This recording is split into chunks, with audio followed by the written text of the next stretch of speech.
Son is actually to bring a person who is torn into pieces into one. So that's how torn into pieces, and it is through the piece that we are put in place. Ito kayo na siya ng mangyarawan.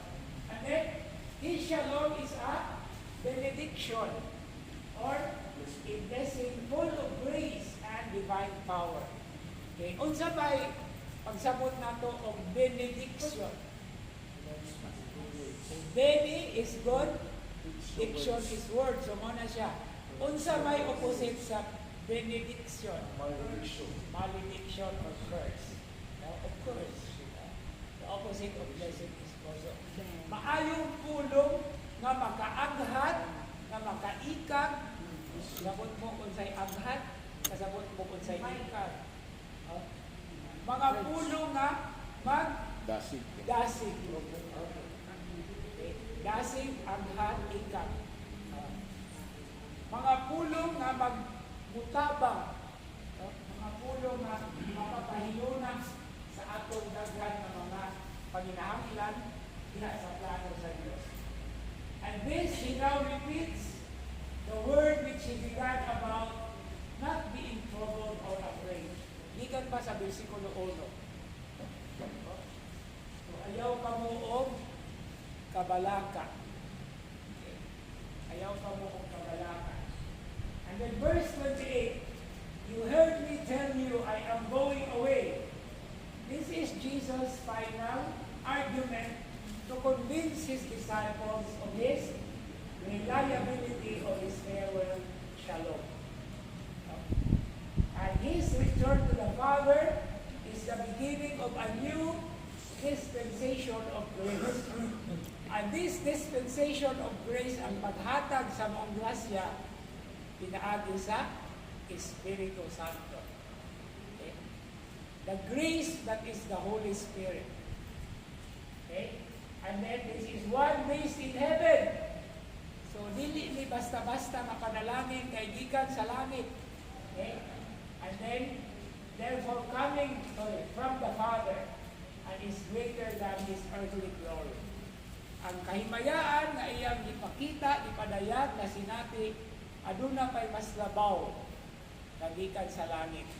Muna, kanindot kayo balikan tong second reading nato, no? John saw the New Jerusalem descending na naog gikan sa langit. That is the very beautiful action or process or motion. Ang panalangin sa Diyos, isan sa atong tawhanon o litanon ng mga paningkamot o kaayuhan, mas labaw kay gikan kini sa langit. Okay? Now, what is the purpose? So that the disciples will not despair and unbelieving, but be in a state of joy and expectation. Anita din mo sulod ang Pilgrims of Hope. The Year of Hope, the Jubilee 2025. That it is about joy and expectation. Kalipay of, unsa may expectation sa Cebuano?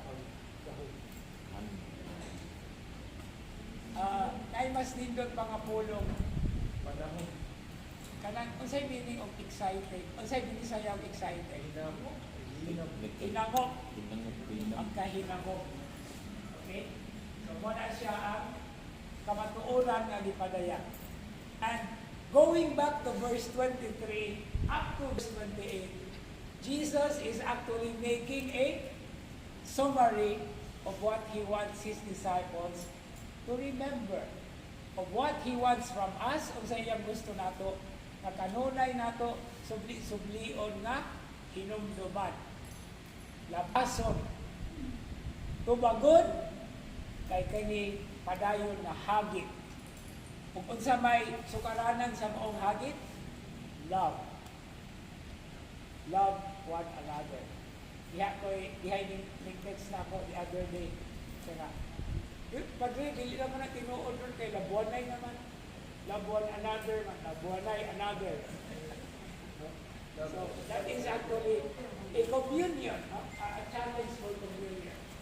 And finally, kayo ka mahuman ron. 29. Finally, verse 29. Okay, also may nasulat niya. And now I have told you before this happens, so that when it happens, you may live. Okay. In this verse is now expressed the force of the last point, just like in chapter 13, verse 19. And later on in chapter 16, verse 4, 32 and following.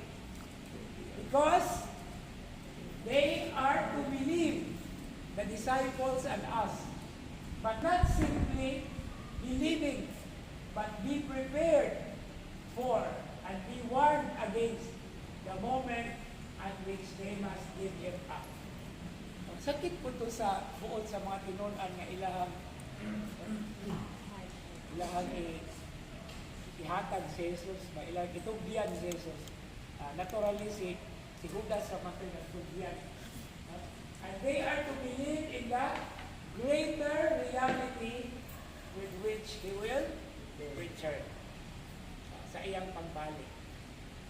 And remember, it is not He who is going to return. It is with His Father. We will come back and bring you.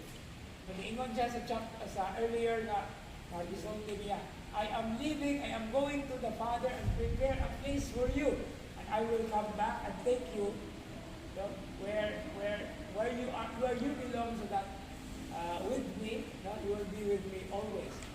Kini nga punto nini is, dili lang ako mubalik, ako ang akong amahan.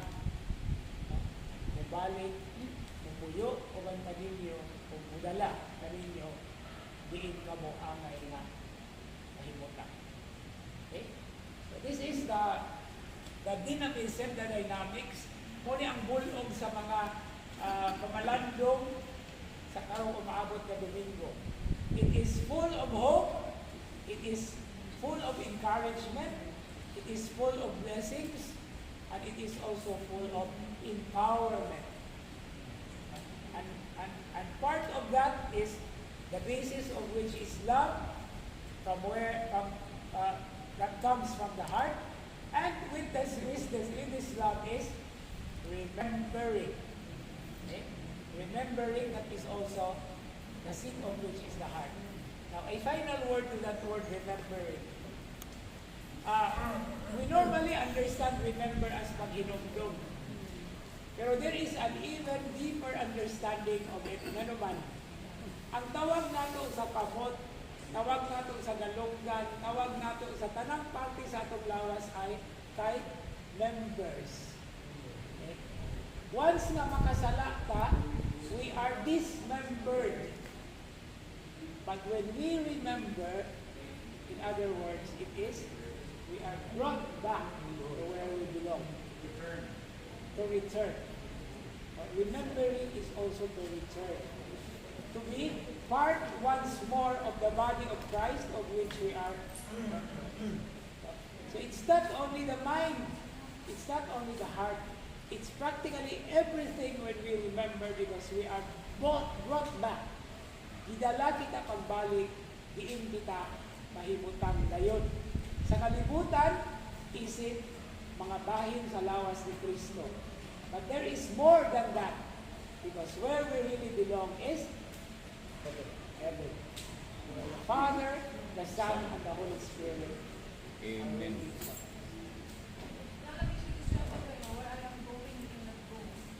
For the moment.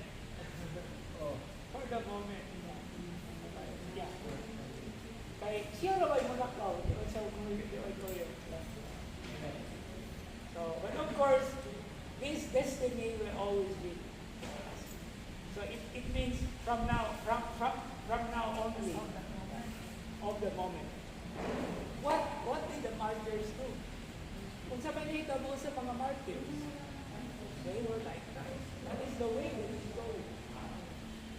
Muna nga, muingon sila nga, there are many kinds of martyrdom, lagi ko no.